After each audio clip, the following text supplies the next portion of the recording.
Seperti yang kami janjikan, kami membuat sebuah segmen baru di channel MyClub ID yang kami beri nama Anda Bertanya, MyClub ID Menjawab. Dan ini adalah konten pertama yang kami hadirkan untuk menjawab beberapa pertanyaan yang sudah kami kumpulkan dan sudah kami bahas.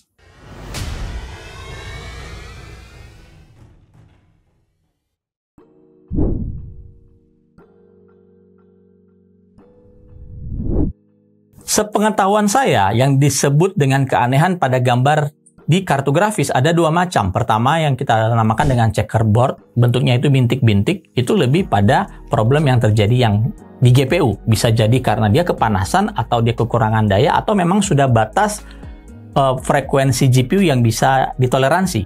Sekali lagi namanya checkerboard atau biasa kami singkat dengan namanya CB. Lalu kalau yang dimaksud dengan artifak itu bentuknya seperti garis atau dia merubah bentuk fisik dari gambar yang tampil, baik itu dari benchmark ataupun game. Jadi itu yang disebut dengan artifak. Artifak ini banyak terjadi karena ketidakmampuan memori. Bisa karena memori terlalu panas ataupun frekuensi memorinya itu terlalu tinggi. Nah, untuk kasus yang dihadapi oleh salah satu member kita ini harus dipastikan juga dulu. Coba overclock hanya GPU-nya saja dengan meninggalkan memori pada kondisi default dan lihat apakah ada perubahan yang terjadi. Demikian juga sebaliknya, GPU-nya coba pada kondisi default tetapi memori coba di overclock. Apakah artifak itu muncul atau tidak? Overall, sebenarnya pada setiap kartu grafis yang di overclock pasti ada limitasi. Itu bisa berupa dengan power limit. Nah, di beberapa kartu grafis modern, power limit ini bisa digeser menggunakan aplikasi Afterburner atau aplikasi lainnya, tetapi sangat limitasi.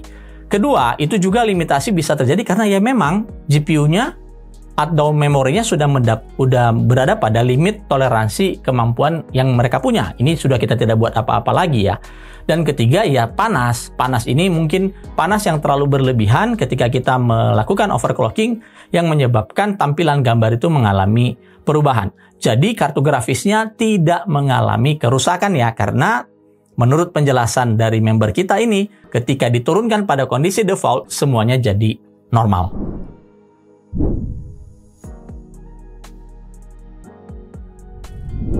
X86 akan pindah ke ARM atau tidak? Mungkin saja terjadi, tergantung dari bagaimana bisnis ini berjalan atau berkembang ya. Kalau memang pada akhirnya nanti konsep dari ARM itu akan lebih banyak diadopsi dan lebih mengena pada kebutuhan manusia sehari-hari dalam hal komputerisasi, ya bisa saja itu berpindah.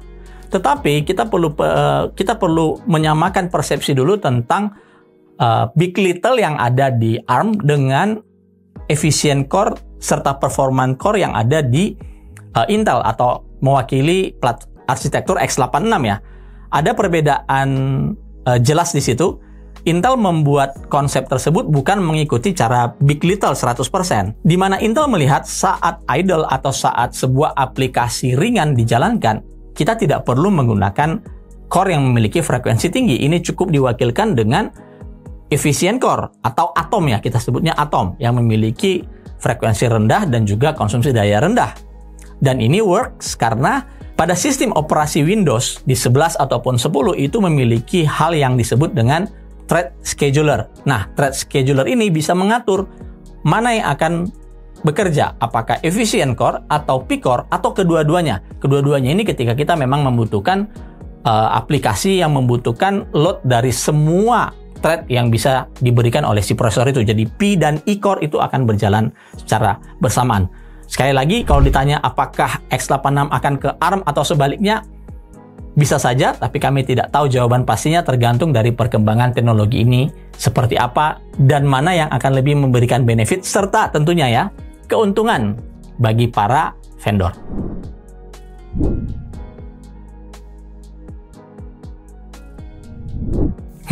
Bottleneck, pertanyaan yang paling sering ditanyakan di forum-forum. Sepertinya bottleneck ini menjadi satu hal yang sering dibicarakan. Sebenarnya hanya menyangkut satu hal saja, yaitu masalah aplikasi gaming. Ada gaming yang CPU bound, ada gaming yang GPU bound. Kemudian mulailah dikorelasi hal-hal ini berdasarkan review-review yang muncul. sehingga menimbulkan persepsi, wah itu sistemnya sepertinya GPU bound, atau itu sistemnya sepertinya CPU bound, dan dikenal sebagai bottleneck. Kalau kita ngomong pengertian bottleneck sendiri, itu sebenarnya itu tidak berhubungan dengan kerusakan atau malfunction dari peripheral yang kita pakai. Dalam hal ini mungkin memori, mungkin prosesor, ataupun kartu grafis. Yang menyebabkan munculnya bottleneck adalah ketika kita mengkombinasikan salah satu peripheral modern dengan komponen lain yang sudah berumur. Misalnya saja kita menggunakan Intel Core generasi kedua. Ya. Lalu, karena sudah sampai di tahun 2023, kita membeli sebuah kartu grafis RTX 3070 misalnya. Nah, ini terjadi bottleneck. Bottlenecknya di mana terjadi? Pada beberapa aplikasi. Contoh paling besar ada di gaming. Berjalan atau tidak? Ya berjalan. Hanya uang yang kita bayarkan untuk membeli RTX 3070 tadi jadi tidak terbayarkan 100% karena kita tidak mendapatkan performa potensial yang sesungguhnya kita dapatkan di RTX 3070. Dilimitasi oleh kemampuan prosesor yang sangat pelan. Solusinya, ya mau nggak mau, supaya kita mendapatkan benefit dari uang yang kita bayarkan terhadap kartu grafis yang sudah kita beli, ya kita harus mengupgrade prosesor yang sebelumnya kita gunakan dengan prosesor yang lebih modern.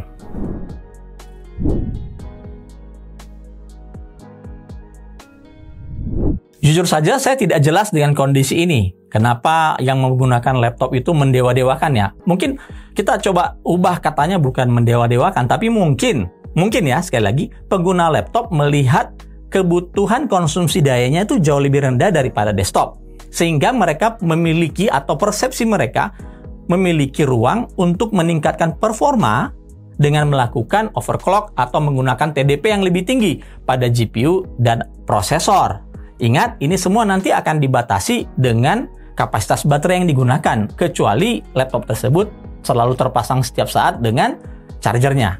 Jadi meskipun saya menggunakan TDP GPU yang tinggi ataupun prosesor dengan TDP yang tinggi, ini menurut pertanyaan si member ya, karena dilimitasi di laptop, otomatis ini jauh lebih hemat dibandingkan saya pakai PC desktop. Kebalikannya terjadi di PC desktop. PC desktop itu pasti dan mutlak memiliki konsumsi daya yang lebih besar dibandingkan laptop. Nah, untuk mengurangi konsumsi daya yang tinggi ini, maka dilakukanlah praktek undervolting. Agar konsumsi daya ketika menjalankan sesuatu aplikasi itu jauh lebih rendah. Mungkin ada penalti, tapi penaltinya tidak akan terlalu signifikan dibandingkan dengan konsumsi daya yang lebih hemat yang didapatkan.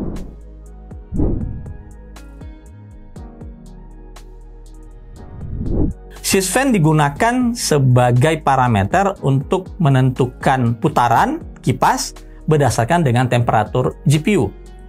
Mungkin saja, tapi di level bias perlu teman-teman pahami, bias itu harus bisa berkomunikasi dengan firmware yang ada di GPU. Karena kita di dalam level bias nih, bukan di level operating system. Dan kalau ini pun dimungkinkan, tentunya ini akan dilakukan oleh satu vendor yang sama. Artinya vendor GPU-nya sama atau kartu grafisnya sama, vendor motherboard-nya sama. Karena dia bisa mengenali di level bias apa sensor yang dibaca oleh si motherboard terhadap si GPU gitu. Hal ini belum ada hingga saat ini karena sistem fan fungsinya bukan untuk mendeteksi itu. Sistem fan itu fungsinya untuk mendeteksi putaran kipas, ya, colokan kipas yang berdasarkan pada temperatur yang kita bisa atur dari BIOS. Temperaturnya bisa temperatur dari chipset, ataupun CPU, ataupun bisa juga berdasarkan dari sensor lain yang mungkin dicantumkan oleh si vendor motherboard di dalam BIOS itu sendiri. Tapi kalau kita ngomong di level operating system, ini bisa-bisa saja dimungkinkan ketika sistem operasi itu beserta drivernya bisa mengenali konektor atau sensor apa yang ada di GPU yang bisa dibaca oleh si sistem fan.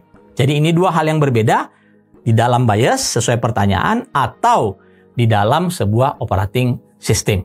Jadi kalau dimungkinkan bisa-bisa saja, tapi mostly itu akan dilakukan oleh satu vendor yang sama.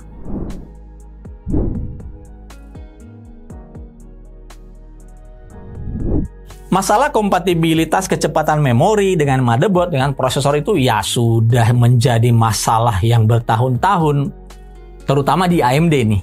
Terutama di AMD di AM4 ya. Kalau di AM5 kami tidak melihat ada masalah yang cukup krusial seperti itu. Nah, kalau kita melihat dari spesifikasi yang dipakai, kami coba melakukan browsing di website motherboard yang dipakai. Meskipun tadi tidak secara detail apa model motherboard yang digunakan, kami tidak menemukan modul memori yang dipakai itu ada di list qualified vendor listnya si motherboard yang dipakai. Di B550 ya, kami membuka beberapa model B550. Kami membuka spesifikasi QVL dari beberapa B550 dari vendor motherboard tadi yang disebutkan, tapi kami tidak menemukan model memori yang dipakai gitu.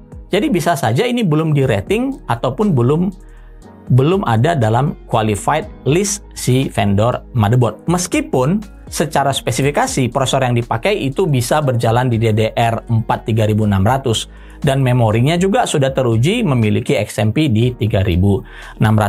Nah, rumitnya di sini kadang-kadang problem-problem seperti ini bisa di-solving ketika vendor motherboard itu merilis satu BIOS update yang baru. Mereka akan memperbaiki beberapa settingan atau auto rules yang mereka berikan untuk settingan XMP di kecepatan tertentu agar bisa berjalan ataupun bisa lebih stabil. Nah, coba dicek saja apakah sudah pernah menggunakan beberapa BIOS yang terbaru agar bisa membantu masalah tidak bisanya berjalan sesuai rating XMP 3600 si memori.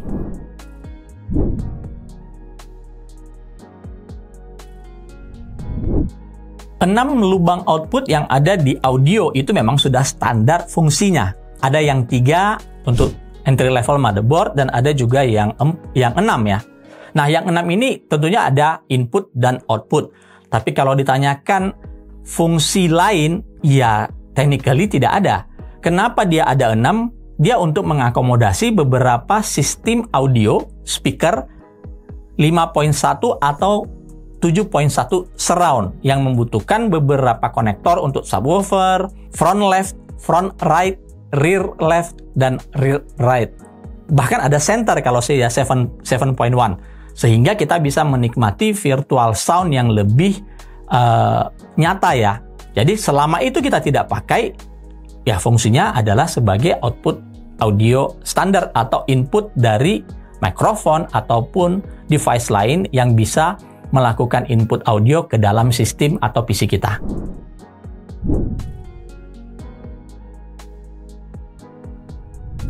Chipset Z dan B, mulai dari B560 ya, itu bisa mendukung overclocking pada memori. Tetapi tidak ada hubungan dengan limitasi berapa kemampuan si Z, berapa kemampuan si B. Tidak ada hubungannya. Kemampuan overclocking memori itu tergantung dari beberapa hal penting. Bukan chipsetnya. Chipsetnya itu adalah syarat. Syarat untuk melakukan overclocking memori harus menggunakan chipset B660 atau B760 atau Z690 atau Z790. Itu adalah syaratnya. Berarti H610 itu tidak bisa mendukung overclocking memori.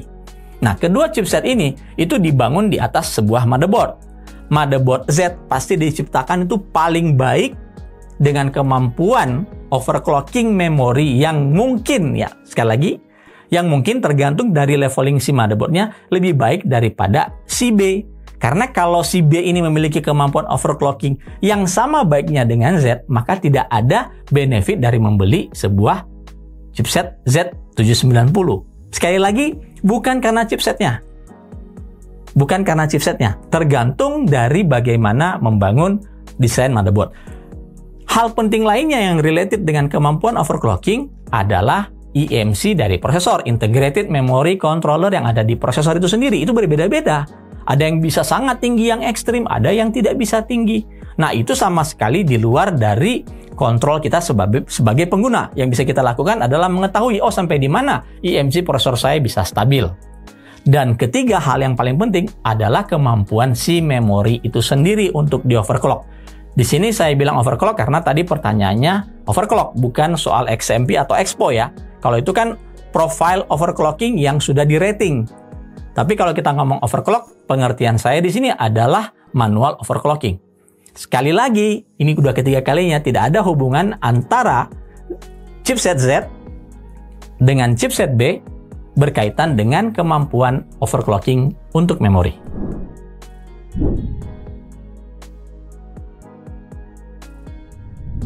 Overclock PC sehari-hari, itu yang masih saya lakukan hingga detik ini. Mungkin sudah bertahun-tahun PC saya itu tidak pernah berjalan pada kondisi standar di rumah. Dan saya bisa katakan hampir 24 jam PC itu hidup. Tapi kalau ditanya apakah rusak, saya tidak bisa mengatakan pasti kejadian dengan teman-teman atau tidak. Tapi kejadian yang terjadi di saya secara pribadi, saya tidak pernah mengalami kerusakan komponen PC karena overclock harian. Mengapa? Pertama, kita harus memperhatikan kemampuan motherboard kita, prosesor kita, kartu grafis kita. Kedua, kita harus menjaga temperatur. Jangan dikatakan bahwa overclock itu cukup dengan apa adanya yang ada, terus saya overclock. Ingat, ketika melakukan segala sesuatu yang lewat dari factory default, itu akan menimbulkan beberapa efek, dan efek yang paling sering terjadi adalah panas. Prosesor menjadi lebih panas dari sebelumnya, sehingga teman-teman harus investasi dengan pendingin yang lebih baik. Ini juga akan menjadi kunci dari menjaga keawetan dari prosesor yang kita overclock harian. Demikian juga dengan kartu grafis. Batas limitasi overclocking itu kan kita yang menentukan. Berapa sih temperatur yang TJ Max-nya atau batas temperatur tertinggi yang bisa diakomodasi oleh si GPU, ya kita turunkan. Kita tidak perlu harus overclock sampai setinggi mungkin yang akan berakibat pada kerusakan permanen di peripheral atau kartu grafis yang kita pakai. Jadi sekali lagi itu kembali ke Anda berpikir secara logika di temperatur berapa yang aman gitu. Misalnya ya saya limit tidak boleh lebih dari 80 derajat, ya Anda atur overclocking Anda itu sampai di 80 derajat agar komponen Anda ini masih bisa dipakai beberapa tahun ke depan. Ya. Lalu yang paling penting dan sering dilupakan, suplai daya. Suplai daya ini menyangkut dengan power supply dan tentunya kondisi kelistrikan yang ada di rumah atau tempat kalian menggunakan PC yang di overclock harian tadi. Kalau kalian saja sudah pelit menggunakan power supply dan mepet-mepet, misalnya kebutuhan power supply-nya, power supply dimiliki hanya 500 watt, VGA-nya pakai 3060 Ti lalu di overclock.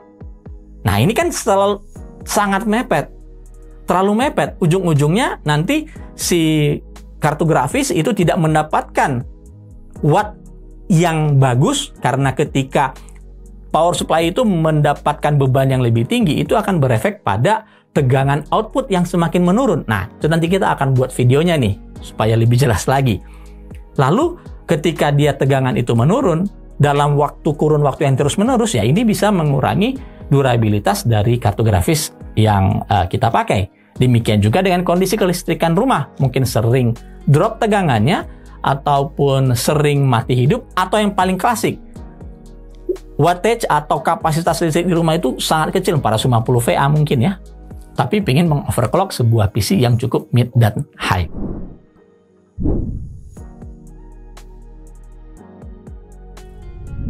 Hampir semua thermal pasta yang ada di market itu sifatnya non-konduktif. Artinya pasta-pasta ini tidak akan mengalirkan aliran listrik. Jadi kalau itu pun nyelip-nyelip di antara IHS dari prosesor AM5 yang kalian pakai, itu tidak akan menjadi masalah, tapi secara estetik akan mungkin mengganggu atau membuat mata kalian itu iritasi. Melihat prosesor mahalnya itu, kok di sela-selanya ini ada kotoran ya, warnanya abu-abu atau warnanya putih misalnya thermal pastanya. Itu tidak akan menyebabkan kerusakan meskipun digunakan pada waktu yang lama. Tetapi kalau teman-teman itu menggunakan thermal pasta yang konduktif, misalnya saja liquid metal, atau beberapa thermal pasta yang menyatakan sebagai produk yang konduktif. Nah ini nggak boleh, ini akan berbahaya ketika bahan-bahan konduktif ini bersentuhan dengan bagian kapasitor-kapasitor kecil yang ada di balik IHS Ryzen 7000, itu bisa menyebabkan kerusakan pada prosesor yang kalian pakai. Dibersihkan pasti dong, kalau kalian mencintai prosesor kalian ya bersihkan pakai contact cleaner ataupun alkohol. Untuk di sela-sela itu bisa menggunakan tusuk gigi ya, tusuk gigi yang atau sebuah tools yang tipis yang bisa menyelip di dalam itu untuk bisa mengeluarkan residu thermal pasta yang terjebak antara IHS dengan bagian PCB prosesor.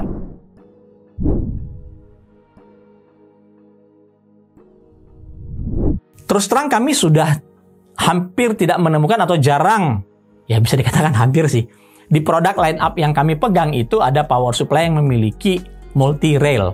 Mostly sekarang itu sudah single rail 12 volt. Pertanyaannya bagaimana kalau tidak ada switch-nya? Bagaimana kita bisa menentukan bahwa multi-rail itu sesuai dengan kebutuhannya? Oke, dulu ada beberapa power supply multi-rail, mungkin juga ada sampai saat ini, yang memiliki switch. Nah, switch ini fungsinya dia bisa merubah output dari 12 volt itu menjadi beberapa rail, 2 atau 4 rail, biasanya hanya 2 ya, atau kita menggunakan single rail. Kalau dia menjadi dual rail, itu biasanya dibagi. Kalau single rail itu 100 ampere, dia akan membagi menjadi 50 ampere, 50 ampere. Di masing-masing railnya, kita bisa bilangnya plus 12 volt 1 atau plus 12 volt 2. Oke? Nah, bagaimana cara kita menentukan kalau tidak ada itu switch-nya itu tidak ada nih? Ya, paling gampangnya adalah dengan menghitung berapa total beban maksimum yang bisa ditanggung oleh satu jalur tersebut. Kemudian kita hitung atau bandingkan dengan berapa beban prosesor ataupun GPU yang kita pakai di jalur tersebut. Semoga saja di beberapa power supply yang dual rail atau multi rail tadi ini itu mencantumkan konektor yang mana yang railnya pertama atau V1 dan mana railnya yang kedua atau 12 V2-nya. Nah, ini yang sering menjadi problem. Tetapi kalau kita berpikir secara logik, kalau di power supply yang ada PCI Express 6+2 pin, kalau dia itu pigtail ataupun dia 2 dalam satu jalur, berarti itu masih dari dalam satu jalur. Tapi kalau dia memiliki 2 output atau keluaran kabel dari badan power supply, berarti ini berbeda railnya. Kalau sekali lagi power supply-nya itu memiliki konfigurasi multi rail. Nah, kalau arus yang dibutuhkan lebih kecil daripada kemampuan, ya itu tidak masalah tentunya. Yang menjadi masalah adalah ketika arus yang dibutuhkan peripheral kita itu melewati atau mendekati batas kemampuan dari rail 12 volt tersebut. Nah, yang terjadi apa? Di power supply yang baik, dia akan langsung proteksi. Dia tidak akan bekerja, langsung shutdown, langsung mematikan semua aliran listrik ketika kita sudah mencapai batas limit dari current atau arus yang bisa disuplai oleh jalur tersebut. Jadi sebenarnya ini yang terjadi sih kalau kita menggunakan power supply dengan dual rail. Lalu kenapa ada single rail dan multi rail? Semata-mata itu karena pertama, spesifikasi asli dari Intel tentang standarisasi ATX, power supply ATX. Kedua, untuk melakukan proteksi yang lebih baik pada semua komponen yang kita gunakan dalam PC. Itu saja beberapa pertanyaan yang kami rangkum untuk segmen Anda bertanya, MyClub ID menjawab perdana ini. Terima kasih atas pertanyaan-pertanyaannya. Semoga bisa memberikan penjelasan dan bisa membantu teman-teman yang memiliki masalah yang sama. Dan semoga jawaban kami itu bisa memberikan informasi yang baru untuk teman-teman semua. Kami tetap akan melanjutkan segmentasi ini di episode kedua. Jadi kami akan melakukan posting di bagian community yang ada di channel MyClub ID. Jadi tunggu dan kami tunggu partisipasinya.